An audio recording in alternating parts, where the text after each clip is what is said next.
In 2006, the John Birch Society produced a program entitled Immigration Invasion. Since then, the immigration problem hasn't gone away, and there are several new considerations showing how dangerous to our country it truly is. Illegal entrants continue to cross the border into America, but the economic downturn has impacted the number, and several states that have had minor success dealing with the problem have slightly cut into the number already here and into the number continuing to cross our border. But new attempts to deal with the illegal immigration problem by granting amnesty to millions continue to surface. We take a look at these developments as we update what we stated in 2006. To begin, I want to stress the importance of a document that every American knows exists. It's called the Constitution of the United States. Every politician, of course, swears to abide by it, and every citizen should be familiar with it. The first thing to know about the Constitution is that it limits the government, not the people. Toward the end of the Constitution, we find a very important requirement in Article 4, Section 4. It says, "The United States shall guarantee to every state in this Union a republican form of government, and shall protect each of them against invasion." Let me stress that. The United States shall protect each of them, the states, against invasion. Right now, there are somewhere between 11 and 20 million illegal aliens within our borders. Many have entered by crossing the border separating our nation from Mexico. If this isn't an invasion, what is it?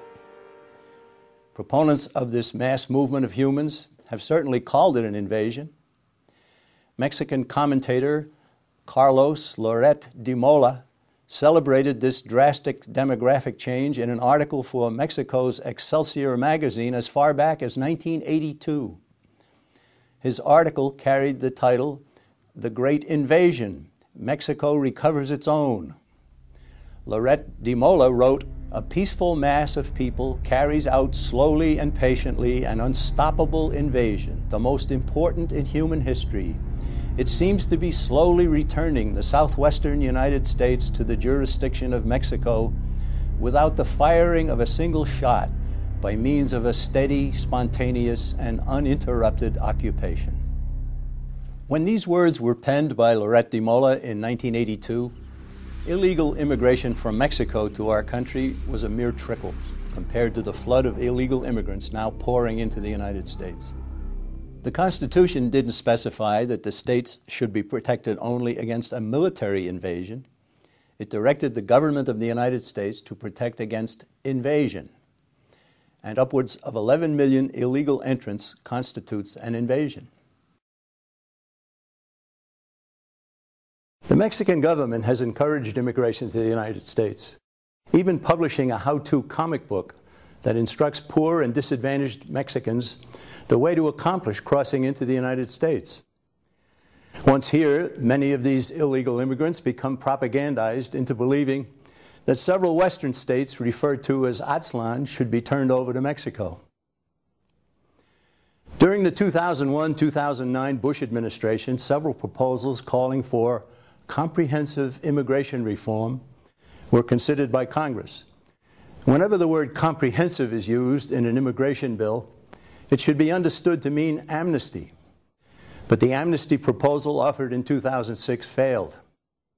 Another similar measure introduced in 2007 by Senators McCain and Kennedy had the strong backing of President Bush, but it also failed to gain passage. Grassroots Americans and several groups focusing on the immigration problem, especially on the drive for amnesty, prevailed. Barack Obama is now in the White House. During his campaign for the nation's highest office, Mr. Obama enthusiastically promised in a speech to the pro-amnesty group National Council of La Raza that he would use his position to promote comprehensive immigration reform. Again, comprehensive translates to amnesty. He told La Raza's cheering throng that he would bring those 12 million people out of the shadows, thereby acknowledging that there are indeed that many illegal entrants in our nation. Let me now introduce my colleague, William F. Jasper, senior editor of the biweekly magazine The New American, a John Birch Society affiliate. Mr. Jasper has investigated Mr. Obama's friends at the National Council of La Raza, and Mr. Jasper has also uncovered who funds La Raza. We have now a huge number of activist organizations here in the United States who exist principally to stir up and agitate these new immigrant populations into anti-American activities, not to assimilate, but to create cadres within the American population that will constantly be agitating for more and more government programs, for more and more civic turmoil. The presidents of La Raza said a few years back, he said, we wouldn't have a Latino or Mexican-American movement in this country without the Ford Foundation.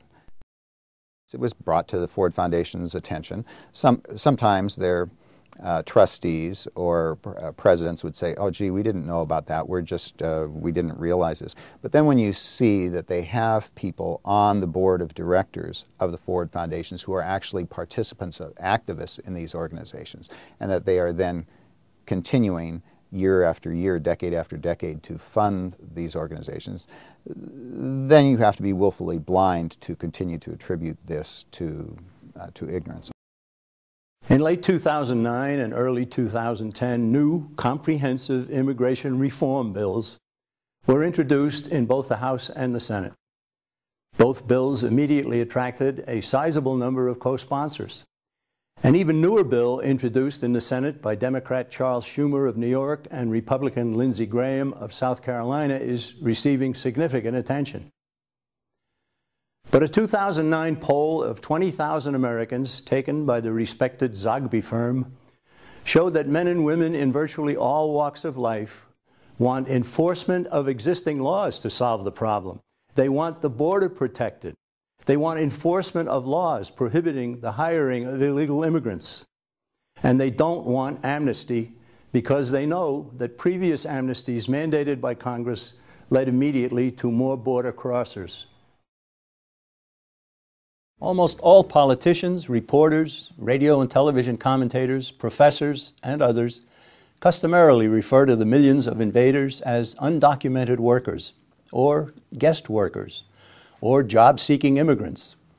But the reality is that the millions who have come here uninvited have thumbed their noses at our laws and entered the United States illegally.